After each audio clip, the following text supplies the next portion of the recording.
Hello, everybody. Could you for 2 minutes just talk to each other, the person next to you, and say, what is this? Oh, you have to answer the question as well, okay? Yeah. What is in the picture?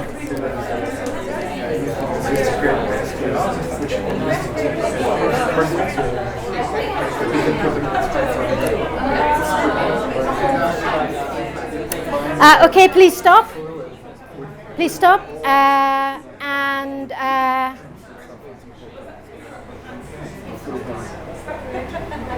Thank you. Would you like, lady at the back, could you just say your name? Say your name right at the back. Suzanne? What do you think it is?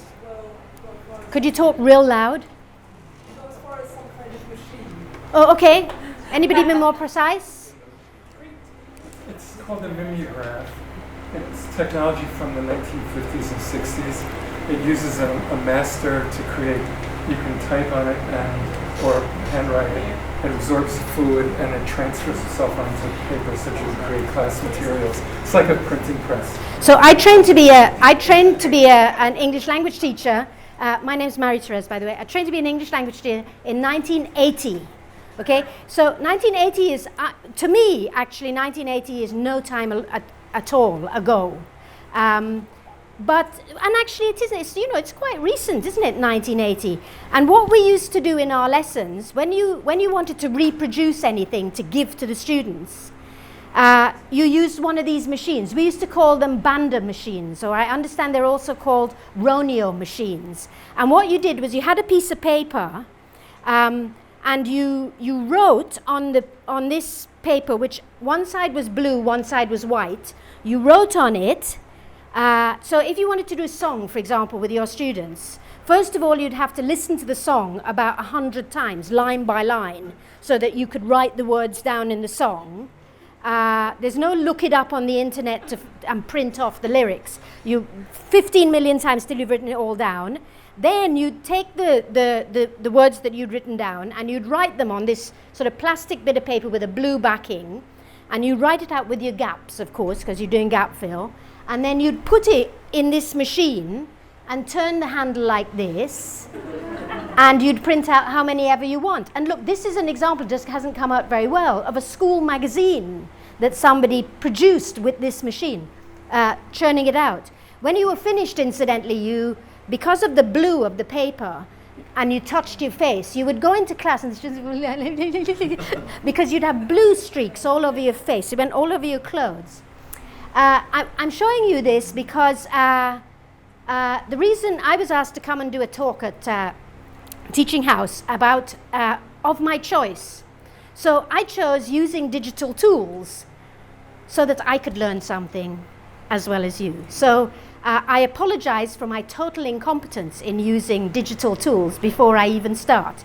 The first thing that you will need to do is to get on the internet. So I hope that you are all on the internet.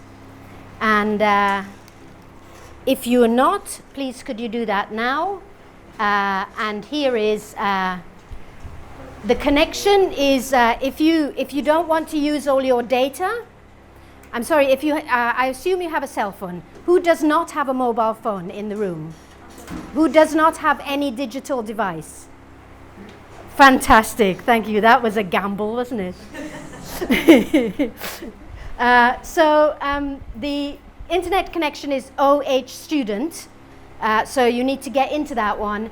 And the password is OHC worldwide, one word, OHC worldwide. Please could you put your hand up when you're on the internet? Please put your hand up when you're on the internet. OHC worldwide, one world. On your chairs or next to your chair, you have a handout that looks like this. On your handout is written what is written on the slide. Okay, so right at the top of the handout, you will see the internet connection and the password. Please raise your hand when you're on the internet.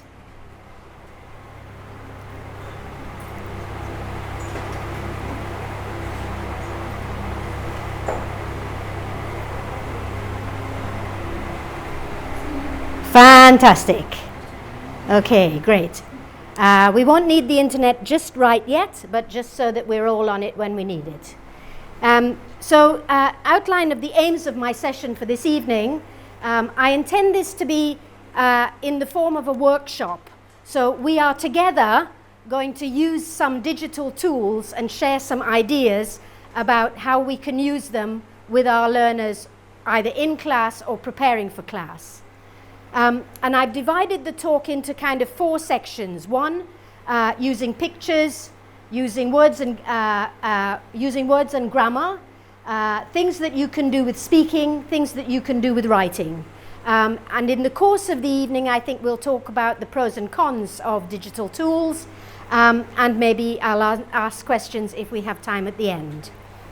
The first activity we're going to start is talking about things to do with pictures.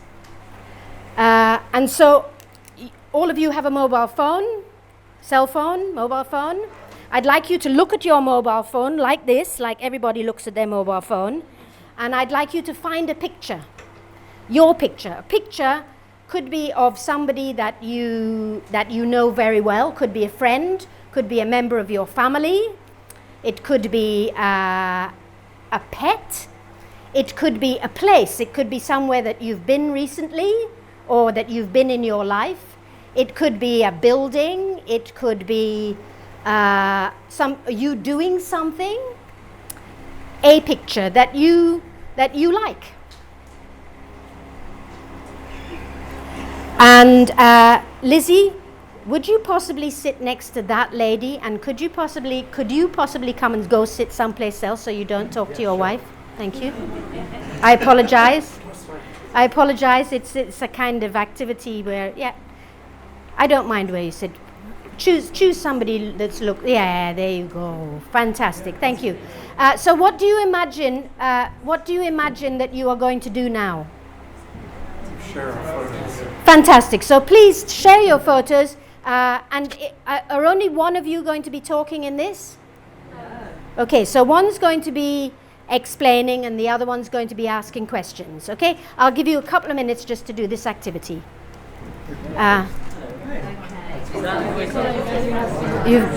Could you do a 3? Yeah, thank you.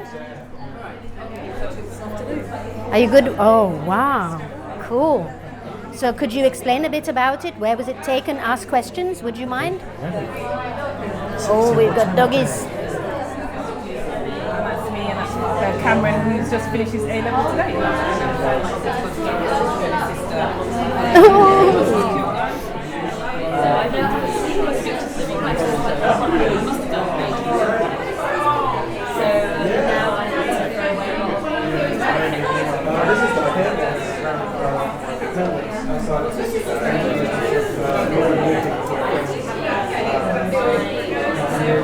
Okay, thank you very much, everyone.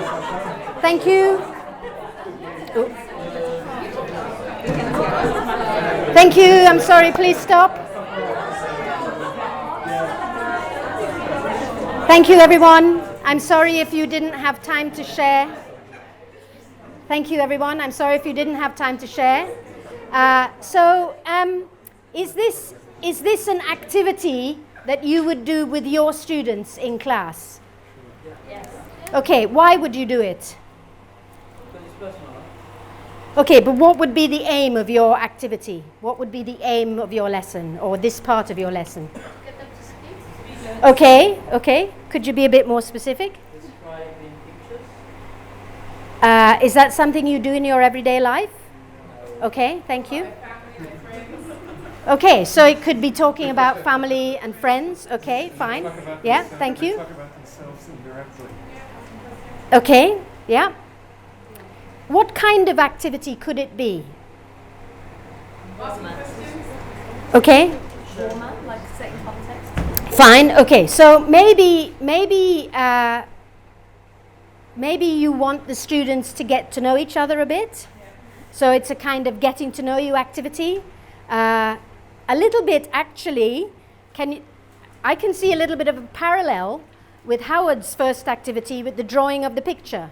So instead of the drawing of the picture, we're showing a picture. So the principles remain exactly the same. You're not talking about yourself, you're describing somebody you know, your friend, your pet, or whatever.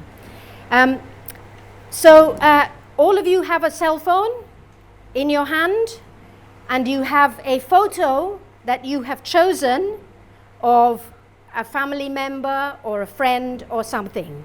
Yes? Okay. So now, please could you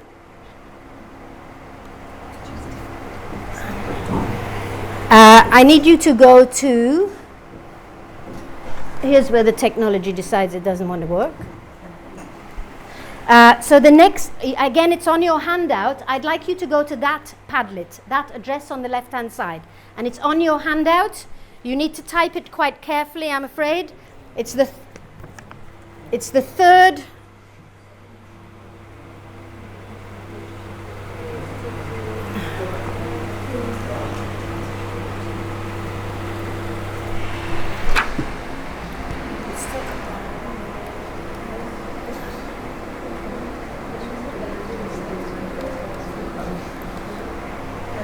Are you there? Please look at the paper rather than the board. It's not clear on the board.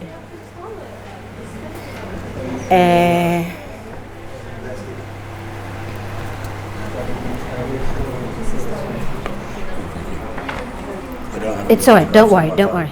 Don't worry. Ben, could you do me a favor and sit next to Howard? Would you mind? Thank you. So that you can share your phone with him. Thank you. Okay, everybody, is everybody in there yet? No, because there's a lot of letters and numbers. Okay, take it carefully and take your time. Please take your time.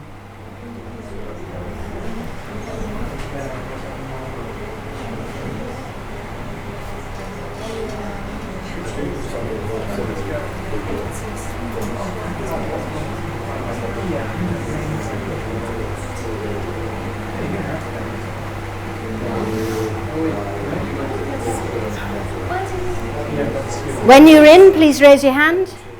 Fantastic. So what do you imagine I'm going to ask you to do now?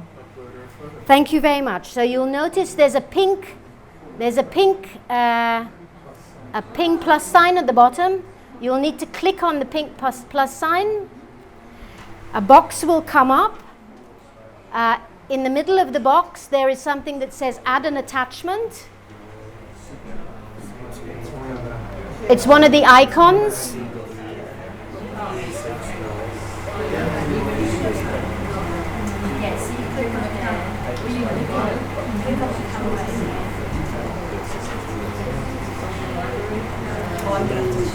Okay, and then you choose a file.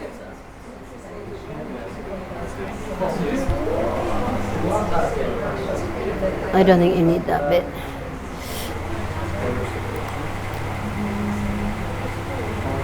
Quite slow because we're all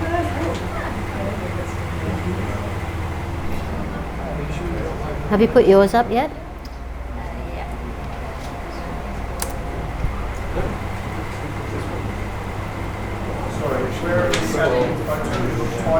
Okay, so there's a pink button here. Pink button at the bottom right-hand corner. Click on the pink button.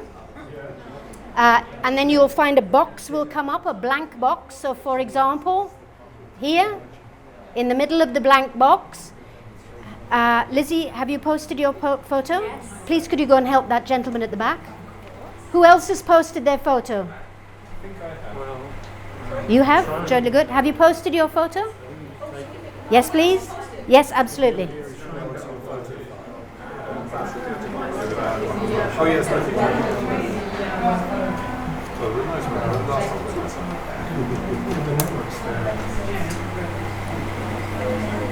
Have you done yours? Would you mind going and helping those people behind there, the ladies and the gentlemen? Have you done yours, Bob? selected it to upload. Oh, fantastic. Very good. It's a little bit slow. Yeah, it'll come. Oh, wow. Have you done yours? It's uploading. Fantastic. I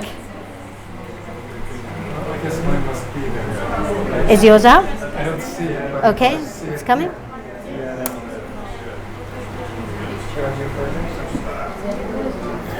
The young people use it to be able to do it. Yeah,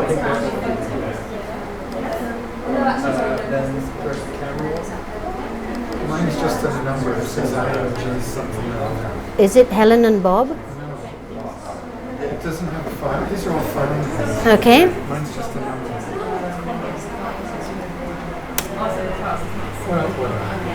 You get the idea. I'm very Oh, I know who that one is. Okay, is yours up? Can you see yours? Oh, it's loading. Okay. Oh, whoa. Oh, whoa. Here we go.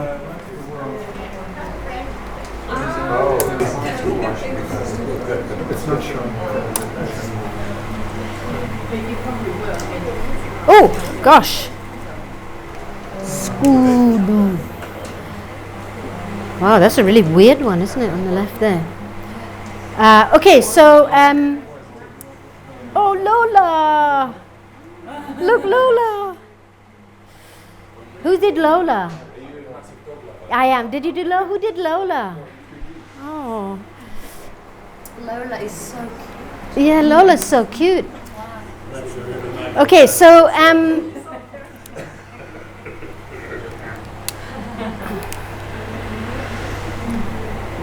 okay, so if I could have your attention again. So essentially, at the end of the, however long it takes for people to faff about, we end up with a board with all of the pictures that have just been shared in the room.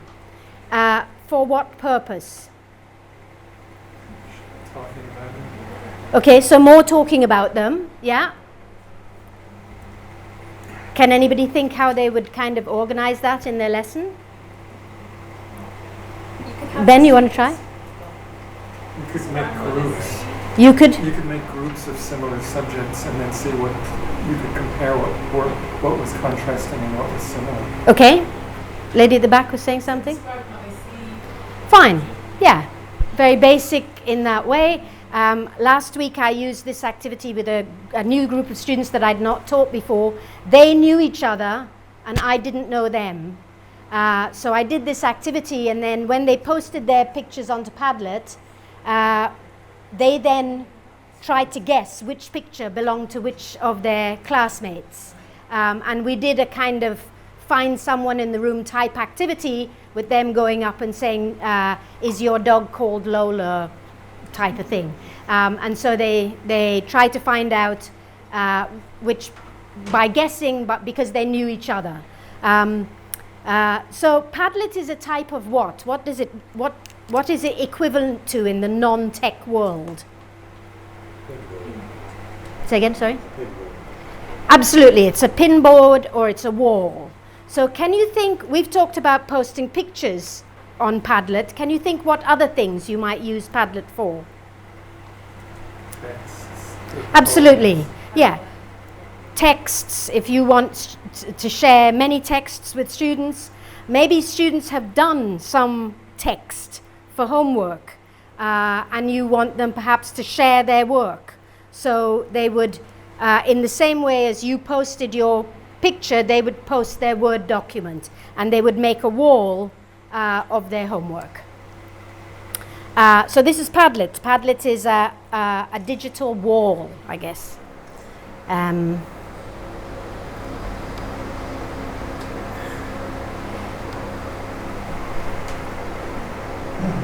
There are a couple of other that I'm actually not going to have time to talk about, but I'll just mention. These are a couple of other types of walls. This is a website called Poster My Wall, and as you can see, I've made a poster full of bodies. There's body, and then there's body, and then there's body, and then there's, oh look, there's body. This is a kind of, students make posters in lessons where perhaps they've done project work. They can upload text, they can upload pictures. Is this an individual type activity, do you think?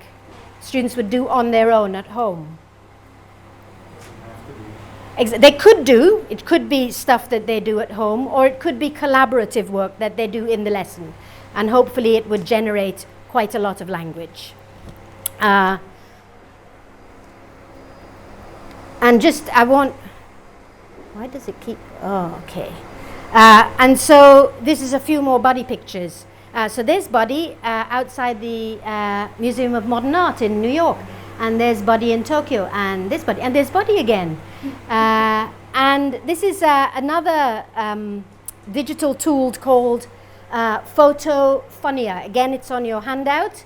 And you can insert any picture, choosing a template from a bunch of templates, and you insert it. Again, suitable for project work. Students decide what kind of framework they want. They decide where to put the photo, which photo to put, and so on. Okay, so that's kind of it as far as pictures go. I want to move on now to talk about things that you can, tools that you can use to do with words or grammar. So imagine that you're teaching, you have a B1 class. So B1 is like intermediate level. Is it intermediate or pre-intermediate? B1 is kind of pre-intermediate. So you have a pre-intermediate class and you're teaching vocabulary related to things around the house. Give me an example. Sofa. Give me another example. Vacuum cleaner. Vacuum cleaner? Fine. Okay, so things around the house.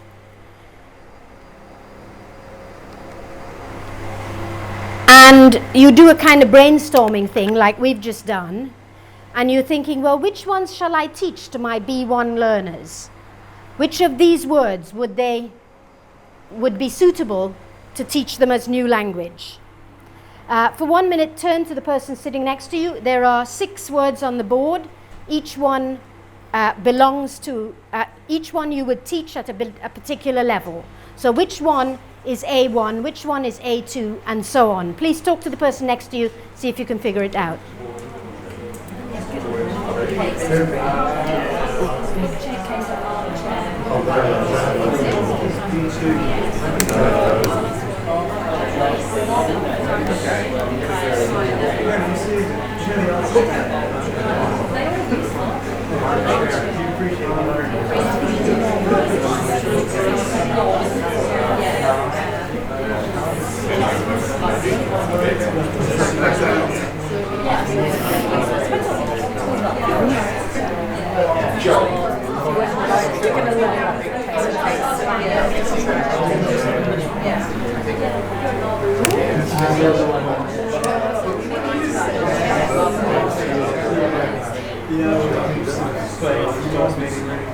Okay, so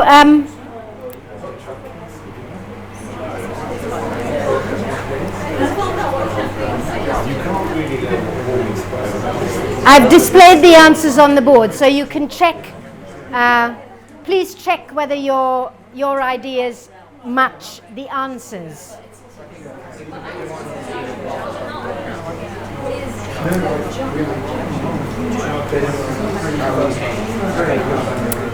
So, were you right? Were you right? You were right? Spot on? Were you right? So, okay.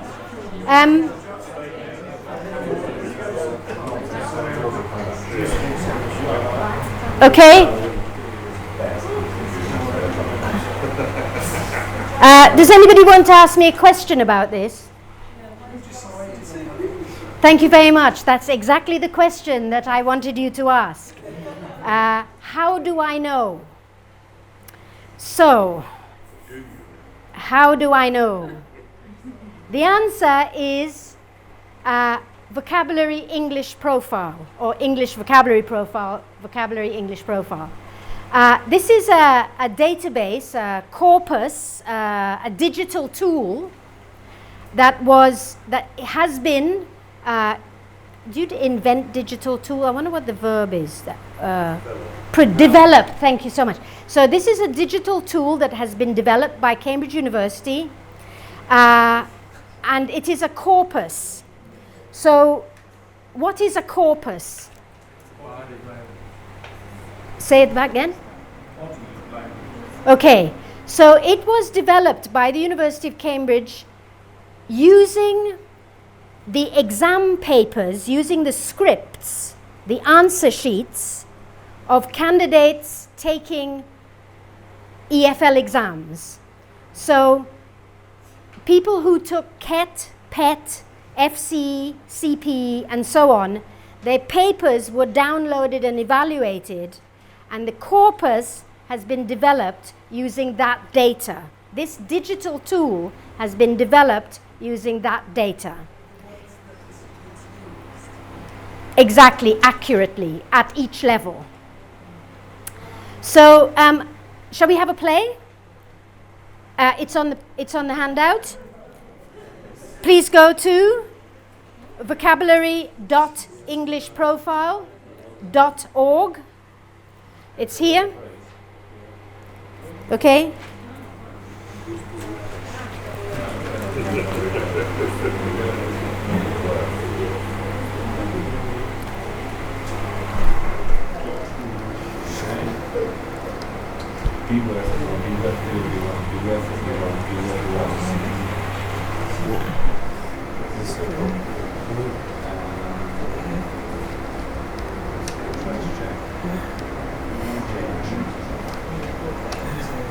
This is kind of one of my things is this is, I think it's supposed from the purposes that we got from my staff.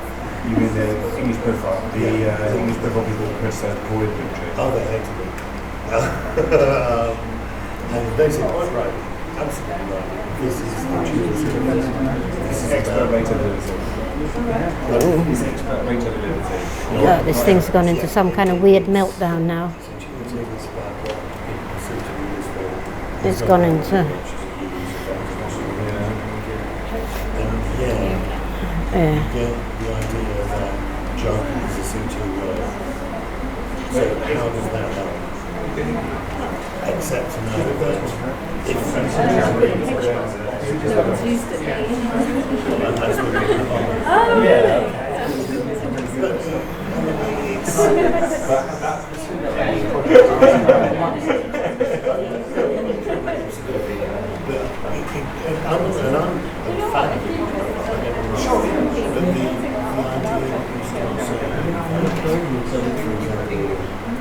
It's a bit like Saturdays are one word and Tuesdays are be two words.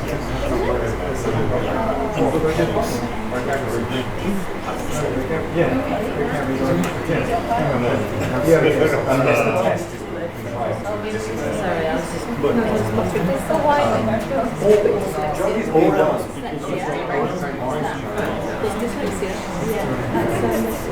Sorry, no, I know what it is. Is it a B2? It's a nothing. and also because they have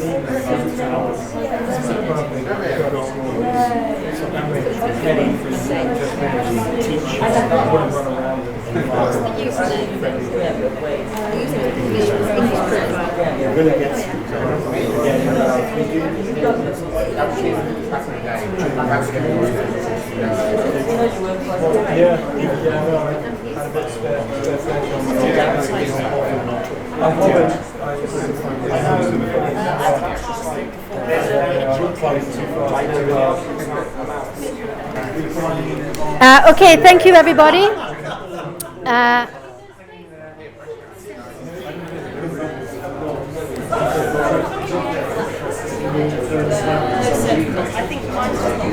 Is it? Okay, thank you. Thank you.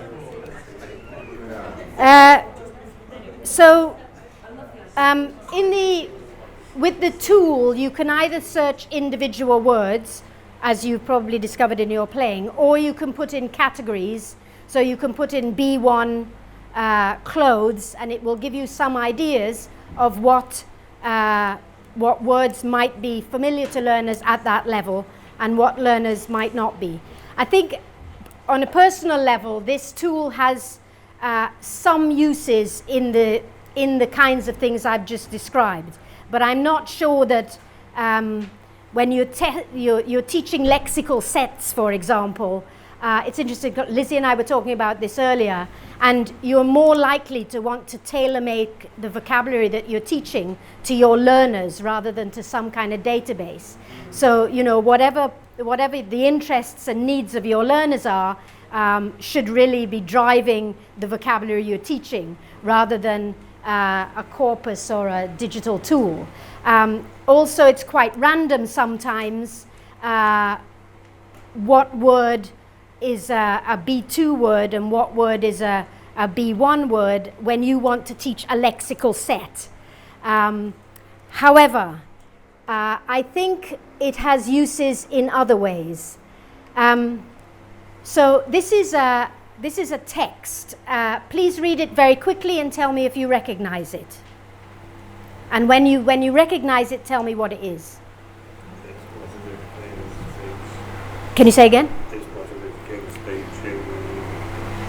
Okay, so it's the I have a dream speech.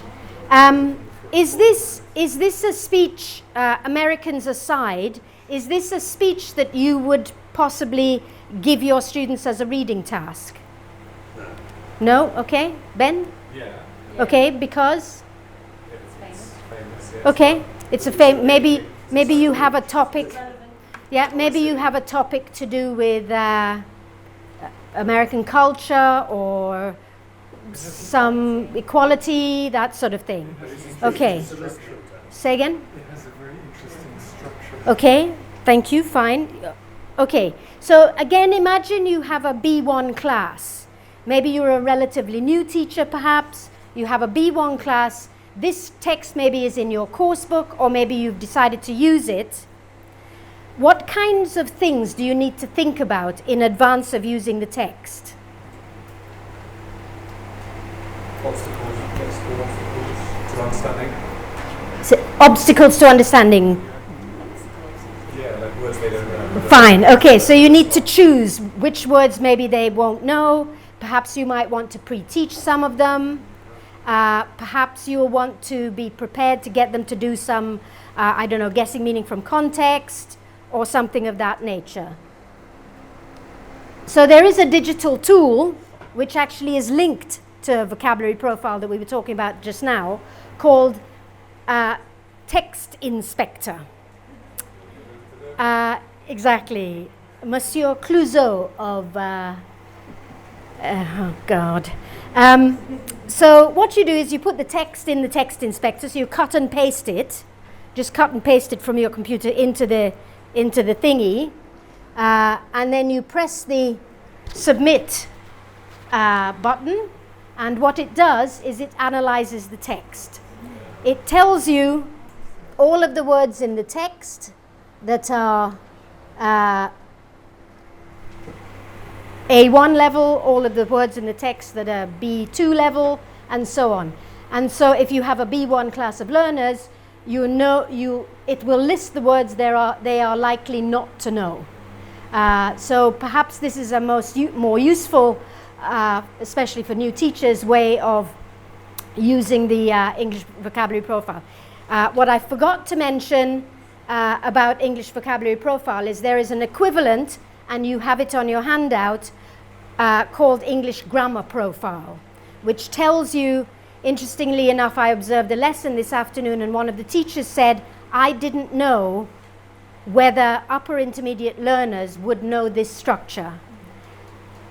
English grammar profile will help you with that because it lists the structures that course books cover at various levels. So you would know, for example, that, I don't know, can is taught at A1 level.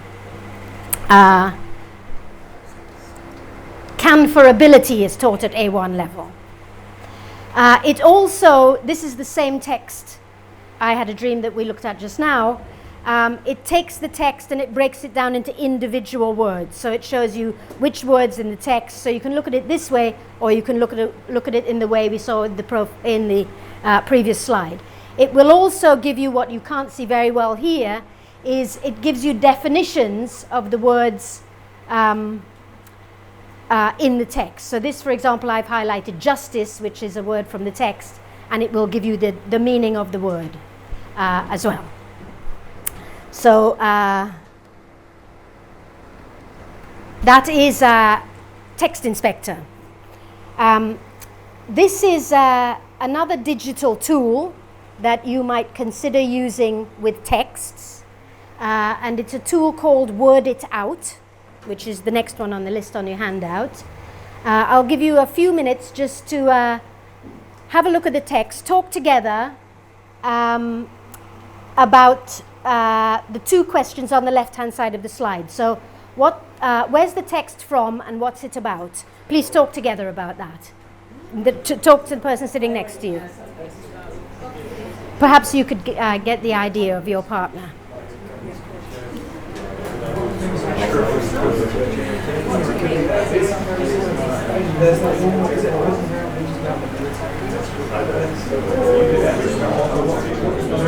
Oh yeah.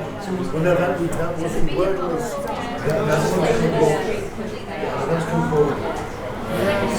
Yes, I should have said, the bigger the words are, the more often they're used in the text.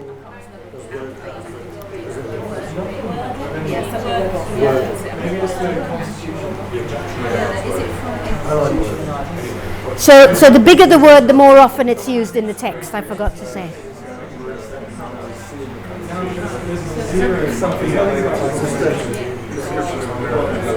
This is the US Constitution. It's not the Constitution. Okay, can I get ideas? Maybe it's you should know. Okay, so Sad. No, it doesn't say sad or bad or stupid or anything. It would be a very good word. can we share our ideas? Ladies at the back, would you like to say what you think? Can you talk real loud? That's really interesting. Okay, so the words, the big words, are the words that are repeated in the text. So going, just, truly, American, great, great again.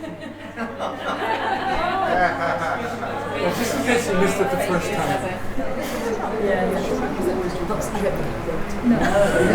So it's I was right. you were. Well, let's. Okay, so going back to the word cloud and the word it out. Again, this is I forgot to say right at the beginning, but all of these tools are free. They cost nothing to use for individuals. So often you're asked to put in an email account and a password, perhaps, or often just an email account, but they're all free. So once again, this is a very, very simple tool. You copy the text, you paste it in a box, and it produces that. From a language teaching point of view, we're talking here about reading, and we're talking about reading skills development. So what is the point of this from a language teaching point of view or a language learning point of view? Just reading. Okay. It is kind of gisty because the important words are coming. In terms of reading sub-skills, what might you be hoping to help the learners to do when they come to read the text next? Predicting checks. Yeah, exactly. Yeah, so for me this is a kind of predicting activity where you get the students to predict what the text is going to be about by looking at some of the common Where are words. they going? Exactly, yes. Going somewhere. Yeah, yeah. Okay, so I just thought I'd show you this again so that you could go, wow, haven't we come a long way? Okay, so we're now going to look at a couple of examples of digital tools that you can use for kind of word games. Have everybody used Quizlet before? Okay, so please could you go on to this website, the one on the left. We're going to learn some Dutch words. Howard, could you possibly share with Ben if you... Oh my goodness. Oh, okay. I just don't have photographs. Oh, okay. Again, it's on the handout. It's the first one. If you would go on to the... It doesn't matter, actually. Go on to either. Both are learning Dutch.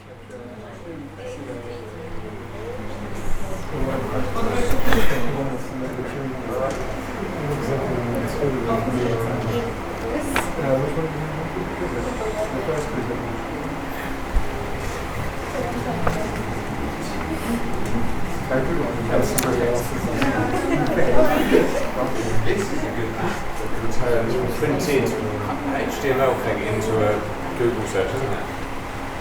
Yeah. Okay, so when you're in, this is... now you see, I'm seeing something different to you. Isn't that interesting? Okay.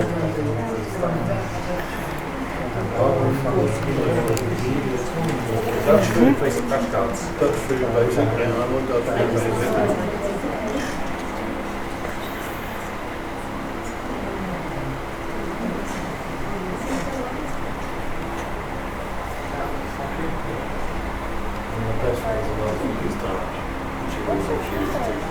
You would love talking about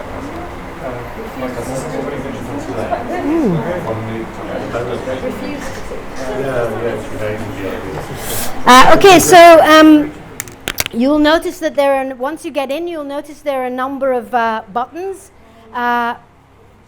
You could start with flashcards.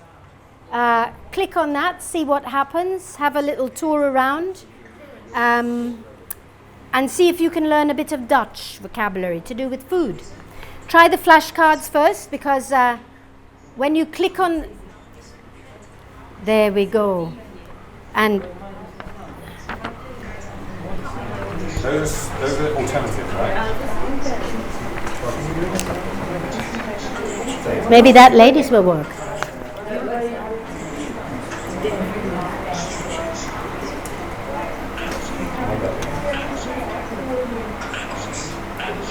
It's a bit dare to believe. Very dare to believe.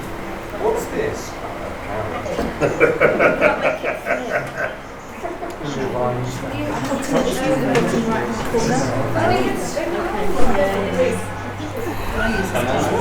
Have you seen that table with all of them? Yeah. He said we just eat this. Does this do other languages as well, or just Oh, there's potatoes. So if you... let's Go see. forward? Go forward, see what happens.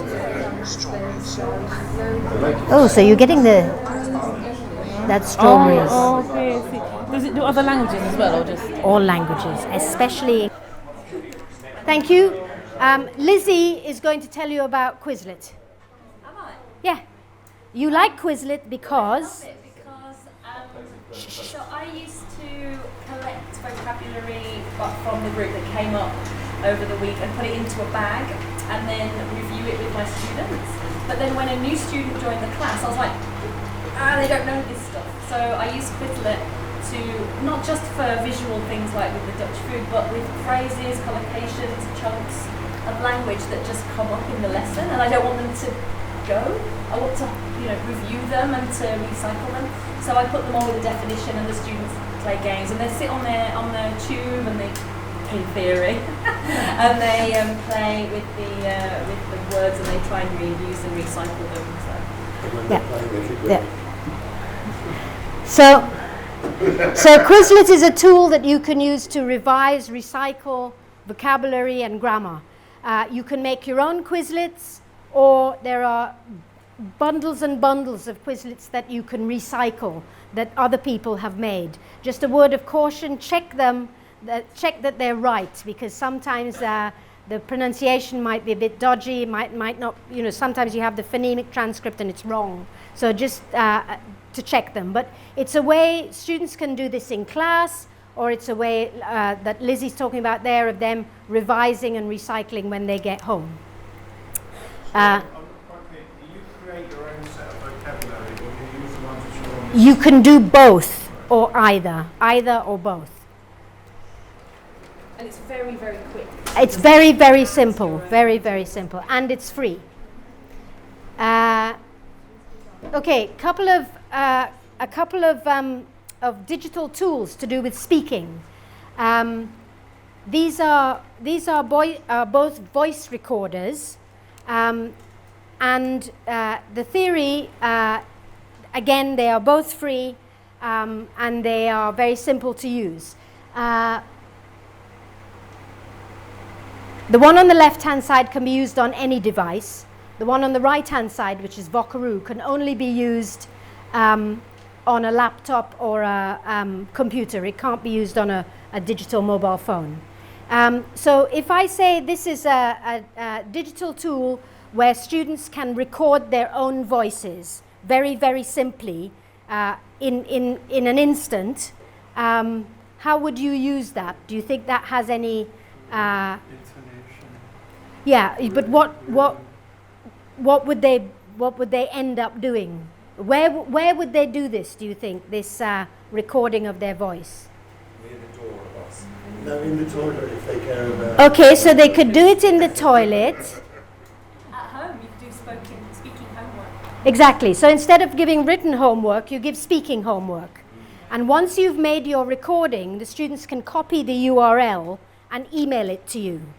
So you can correct the homework by listening to their recordings, or you can bring their recordings into class and share them with the class, and the class can correct them collectively.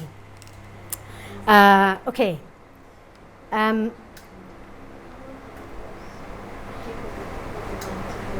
the handout, I'm going to skip through these two. On the handout, there are some websites for practicing speaking. Ship and Sheep, I'm sure you know the book. There is a website which again is free, pronunciation practice, and it's like the book, but they can hear examples of the pronunciation. There's also, I cannot commend it enough, a Macmillan website with Adrian Underhill talking about sounds and talking about how the phonemic chart was developed. And there are lots of practice activities there as well. And the app. And the app, absolutely. And there's an app that you can download. The last bit, I'm conscious that I have like 4 minutes left or something. So the last thing we're going to talk about are tools that you can do to use with writing.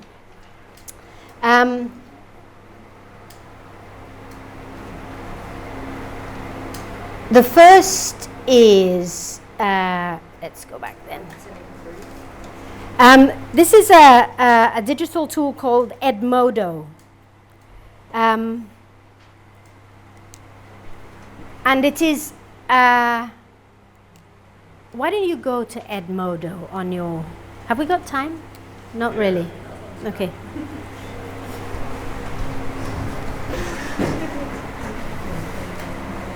If you would go into that website that's on there, and again it's on the handout.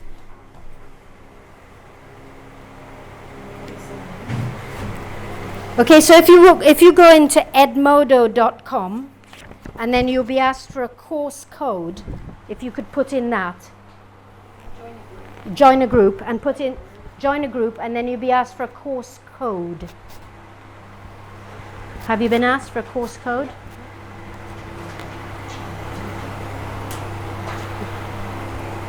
Have you been asked for a course code? Are you in? I'm a student. What can you see?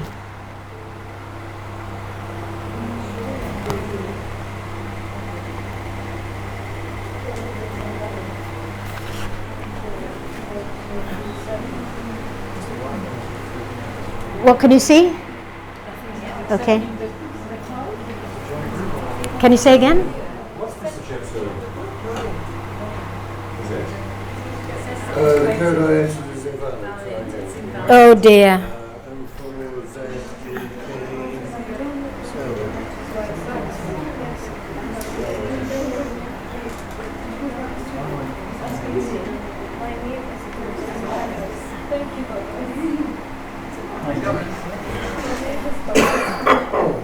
Maybe it's the capital M at the beginning. That was No.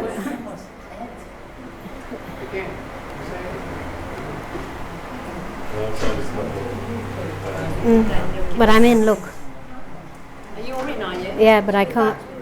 Yeah, yeah. But it's not. I don't know why what I'm seeing here is different to what is on the board. Yeah, that's okay. Because it's in like a kind of presentation thing.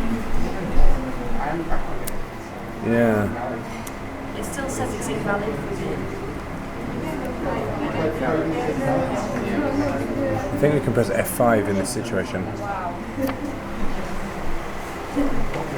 No, let's not bother.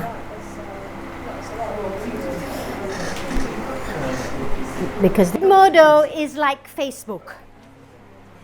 If you, we've had the usual, there's the pros and cons of digital tools. So the pros are the jingle and bells, and the cons are it just totally freezes up and ceases to function. Edmodo is like Facebook, and it means that you can have your own Facebook page with your class. So they can do all the stuff they do on Facebook in a group. So you can post pictures, you can post documents, they can chat, they can arrange to meet, they can discuss their homework, they can talk about boys, they can share links from their Facebook, and so on. It's probably just as well, actually, that we couldn't find it. But while we're on the subject of Edmodo, there is a guy called Russell Stannard who is who has a number of tutorials that are free on using various digital tools.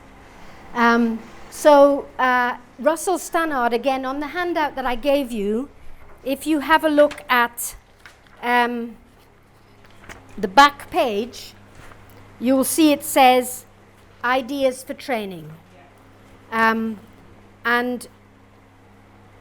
his website is listed here, and you'll find that very, very straight, almost loads of the things that I've done on this evening, I learnt from his website. Can I ask one? Yes, please do. You say Edmodo is similar to Facebook. Obviously, I don't use it myself, but you can create a Facebook group. The issue I have, because I'm designated safeguarding information here, is to what extent there's any kind of safeguarding control on it. I think it's a really, really good question, and I think it's something that you need to discuss with your learners. Edmodo is linked to Google and Google Docs, and I think they have some kind of joint ownership, and they have so I think it is regulated in that, but because it's not open to everybody. I mean, you couldn't get into it, could you? And that's my Edmodo page, and you can't get into my Edmodo page. It's not a thing that it's not like Facebook where anybody can accidentally happen upon it. It's a closed thing that it's just you and people that you invite or people that you give. Absolutely. And it's a really, really good point. And I think a lot of these things, you need to have a grown-up conversation with your learners about protocols and about best practice and things that you don't do and things that you do, because you can't have people being weird. Also, why a Facebook group is not necessarily the best thing you can do. Sure. Yeah.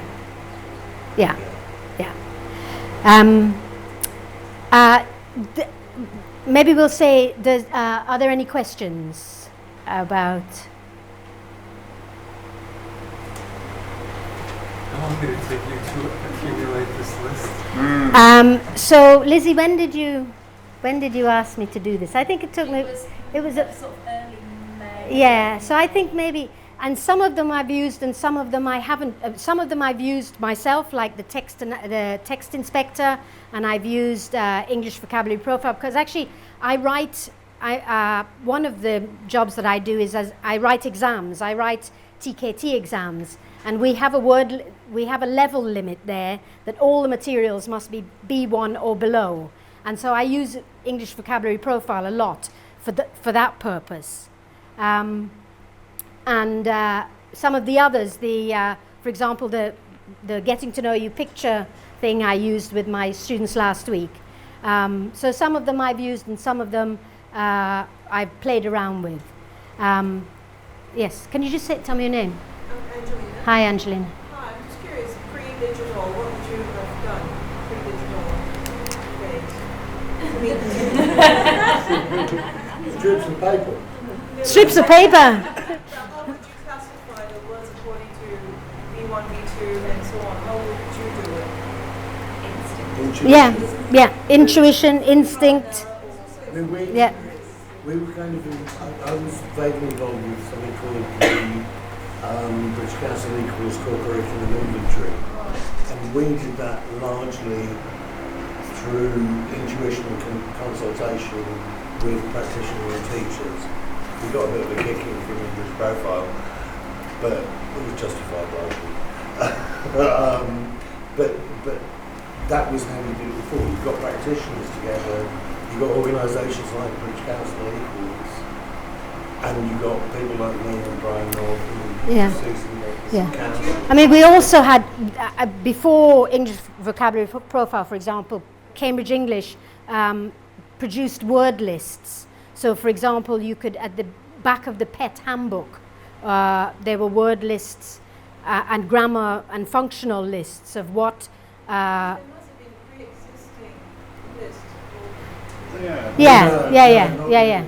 I mean, people like Palmer and Hornby produced lists, but they weren't based on anything in particular. Well, The intuitions of those individuals. Yeah. But there was also research about the frequency of words. So, for example, that guy from the Westminster University, John, I can't remember his name. No, beginning with a L. He wrote a course book, and it was based on frequency of vocabulary. Anyway, it doesn't matter. Yeah. So. Just curious, because if you match your intuition with the actual list now, Yeah. would you be surprised yourself to see if there's any? Would there be any? No, the intuition works pretty well, to be honest. Yeah. Intuition works pretty well, and actually, when you use course books, I think you become people that write course books are very experienced teachers, and so they have that intuition and build it into the work that they do in the course books. Yeah. That's it. Okay. Well, thank you very much, everybody, and thank you for your attention. So, my computer.